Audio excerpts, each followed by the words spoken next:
Hello friends, welcome back to my channel. இன்றைக்கி யூஸ்ஃபுல்லான tips பார்க்கலாம் இந்த வீடியோவில். முதல் டிப்ஸ் என்னன்னு பார்த்தீங்கன்னா, நம்ம இந்த அச்சில் முறுக்கு மிக்சரெல்லாம் நம்ம செய்வோம். அது மாதிரி நம்ம செய்யும்போது இதை மேல் பாகத்தை கழட்டிட்டு மாவு உள்ளே போடுவோம். மாவு நம்ம உள்ளே போட்டு பிழியும் போது மேலே கொஞ்சம் மாவு நிறையா வரும். அதே மாதிரி கீழே மாவு ஒட்டியிருக்கும். நம்ம போட்ட மாவு எதுவுமே மீதி இல்லாமல் எல்லாமே இந்த முறுக்கு அச்சு வழியாக வெளியே வர்றதுக்கு நம்ம ஒரு சூப்பரான டிப்ஸ் என்னன்னு பார்க்கலாம்.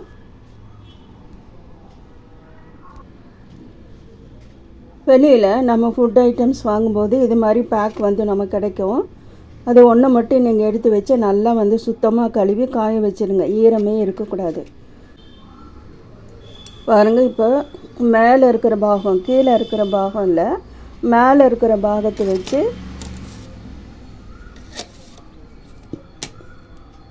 ஒரு பேனாவால் கோடு போட்டுக்குங்க. நல்லா ரவுண்டாக இந்த ஷேப்புக்கு நீங்கள் வரைஞ்சி வச்சுக்கணும். வரைஞ்சி வச்சுட்டு அதுக்கப்புறமா இது மாதிரி கட் பண்ணி எடுத்துக்கணும். பாருங்கள், இது மாதிரி கட் பண்ணி எடுத்துக்கணும். இது சிம்பிளான ஒரு டிப்ஸ் தான். நம்மளோட நேரத்தை மிச்சப்படுத்தும். சீக்கிரமாக நம்ம முறுக்கு மிக்சரெல்லாம் நம்ம பிழிஞ்சு எடுத்துடலாம். மாவு நிறையா இந்த முறுக்கு அச்சில் முறுக்கு குழலில் ஒட்டாமல் அப்படியே நமக்கு கிடைக்கும். இப்போ அதை எப்படி யூஸ் பண்ணலான்னு பார்க்கலாம். பாருங்கள், இப்போ கீழே மிக்சர் புளியிற தட்டு தான் நான் போட்டிருக்கேன். எடுத்துக்கலாம். இந்த மாதிரி டிப்ஸ் உங்களுக்கு யூஸ்ஃபுல்லாக இருக்குன்னு நினைக்கிறேன்.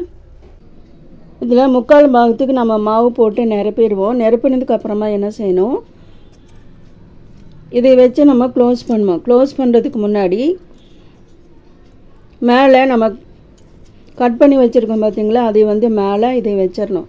வச்சுட்டு மாவெல்லாம் ஃபுல்லாக ஃபில் பண்ணிவிட்டு அதுக்கப்புறமா என்ன பண்ணணும், மாவு போட்டதுக்கப்புறம்தான் இதை நம்ம கட் பண்ணி வச்சுருக்கிறது இது மேலே வச்சிடணும். வச்சுட்டு இதுக்குள்ளே வச்சுட்டு நம்ம என்ன பண்ணணும், இதை க்ளோஸ் பண்ணிடணும். அப்படி க்ளோஸ் பண்ணிவிட்டு நம்ம மாவு பிழியும் போது இது என்ன செய்யும், மேலே மாவு வராமல் இது தடுக்கும். அப்போ எல்லா மாவையும் நம்ம பிழிஞ்சிடலாம். இது மாதிரி கரெக்டான அளவுக்கு இருக்கான்னு சொல்லி நீங்கள் கட் பண்ணி எடுத்துக்கோங்க. நீங்கள் மாவு எல்லாம் போட்டதுக்கு அப்புறமா நீங்கள் க்ளோஸ் பண்ணும்போது இதையே நீங்கள் க்ளோஸ் பண்ணுறதுக்கு முன்னாடி மாவு மேலே இதை போட்டு நல்லா க்ளோஸ் பண்ணிவிட்டு அதுக்கப்புறமா இந்த மேல் இதை க்ளோஸ் பண்ணிவிட்டு நீங்கள் முறுக்கு மிக்சரெல்லாம் பிழிஞ்சிங்கன்னா மீதி மாவு மேலே வராது, கீழேயும் அதிகமாக இருக்காது. எல்லா மாவையும் நம்ம பிழிஞ்சு எடுத்துடலாம். இந்த டிப்ஸ் உங்களுக்கு யூஸ்ஃபுல்லாக இருக்குன்னு நினைக்கிறேன். வீடியோ நிறைய பேர் லைக் பண்ணாமையே பார்த்துட்ருக்கீங்க. உங்களுக்கு பிடிச்சிருந்துச்சுன்னா ஒரு லைக் போடுங்க. உங்கள் ஃப்ரெண்ட்ஸ் அண்ட் ரிலேட்டிவ்ஸ் கூட ஷேர் பண்ணுங்கள். அடுத்த டிப்ஸ் என்னன்னு பார்க்கலாம். அடுத்த டிப்ஸு உங்களுக்கு யூஸ்ஃபுல்லாக இருக்குன்னு நினைக்கிறேன். நம்ம கடையில் தேங்காய் வாங்கிட்டு வருவோம். தேங்காய் வாங்கிட்டு வரும்போது இந்த நார் நிறையா இருக்கும், சுற்றியும் நிறையா இருக்கும். நம்ம அவசரத்துக்கு தேங்காய் உடைக்க முடியாது. இது எடுக்கிறதுக்கு இந்த நாரை சுற்றி இருக்கிற நாரை எடுக்கிறதுக்கு ரொம்ப கஷ்டப்படுவோம். அதுக்கு முன்னாடி ஒரு 5 நிமிஷத்துக்கு முன்னாடி தேங்காயை நல்லா தண்ணியில் ஊற வச்சுருங்க. முழு தேங்காய் தான் தண்ணியில் நல்லா ஊற வச்சுட்டு அதுக்கப்புறமா அந்த சுற்றி உள்ள நாரெல்லாம் நீங்கள் கத்தியில் எடுத்திங்கன்னா உங்களுக்கு ஈஸியாக வந்துடும். தேங்காய் உடைச்சதுக்கப்புறமா தேங்காயோட 2 பாகத்தையும் நல்லா தண்ணியில் நல்லா கழுவிட்டு அதுக்கப்புறமா நீங்கள் யூஸ் பண்ணுங்கள். யூஸ் பண்ணி முடித்ததுக்கப்புறம் நீங்கள் ஃப்ரிட்ஜில் வச்சு பாருங்கள். தேங்காய் கெட்டு போகாமல் அப்படியே இருக்கும். நீங்கள் தண்ணியில் கழுவாமல் அப்படியே நீங்கள் ஃப்ரிட்ஜில் வச்சிங்கன்னா தேங்காய் சீக்கிரமாக வலுவலுன்னு ஆயிரும், சீக்கிரமாக கெட்டு போயிடும். அது மாதிரி இல்லாமல் இருக்கிறதுக்கு தேங்காய் உடைச்சதுமே தேங்காய் தண்ணி எடுத்துட்டு 2 தடவை 3 தடவை நீங்கள் தண்ணியில் நல்லா கழுவிட்டு அதுக்கப்புறமா தேங்காய் யூஸ் பண்ணி ஃப்ரிட்ஜில் வச்சு பாருங்கள், கெட்டு போகாமல் இருக்கும். இந்த டிப்ஸ் உங்களுக்கு பிடிச்சிருக்குன்னு நினைக்கிறேன். பிடிச்சிருந்தால் லைக் பண்ணுங்கள். ஃப்ரெண்ட்ஸ் அண்ட் ரிலேட்டிவ்ஸ் கூட ஷேர் பண்ணுங்கள். ஃப்ரெண்ட்ஸ், அடுத்த டிப்ஸ் என்னென்னு பார்க்கலாம்.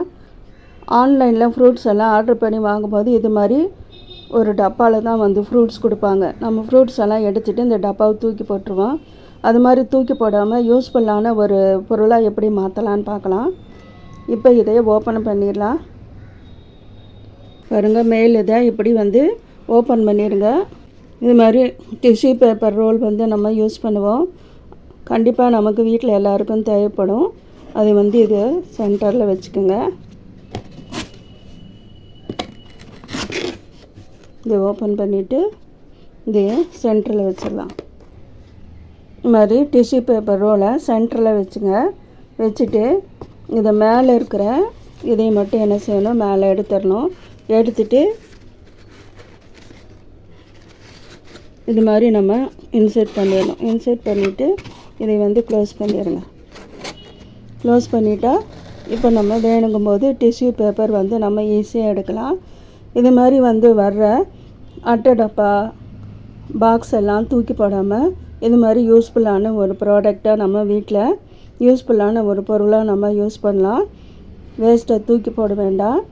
இந்த டிப்ஸ் உங்களுக்கு பிடிச்சிருக்குன்னு நினைக்கிறேன். பிடிச்சிருந்தால் லைக் பண்ணுங்கள். ஃப்ரெண்ட்ஸ் அண்ட் ரிலேட்டிவ்ஸோடு ஷேர் பண்ணுங்கள். அடுத்த டிப்ஸ் என்னன்னு பார்க்கலாம். இது மாதிரி கடையில் வந்து விற்பாங்க. இதை நீங்கள் வாங்கி என்ன பண்ணலாம், உங்கள் வீட்டில் வந்து இது மாதிரி டைல்ஸ் இருந்துச்சுன்னா கிச்சனில் இது மாதிரி நீங்கள் வந்து ஃபிட் பண்ணிவிட்டு எல்லா கரண்டியும் வந்து லைனாக மாட்டிக்கலாம். மாட்டிக்கிட்டு நம்ம மிக்ஸி யூஸ் பண்ணுற ஒயர் இருக்குது பாருங்கள், அந்த ஒயரை கூட நம்ம ஆணியில் மாட்டி வச்சிடலாம். இது மாதிரி மிக்ஸியோட ஒயரு, இண்டக்ஷன் ஸ்டவ் ஒயர், அது மாதிரி நம்ம கிச்சனில் யூஸ் பண்ணுறதுக்கு சின்ன ஃபேன் எல்லாம் வச்சுருப்போம், அதோட ஒயரு எல்லாத்தையும் வந்து இந்த ஆணியில் நம்ம மாட்டி வச்சுக்கலாம்.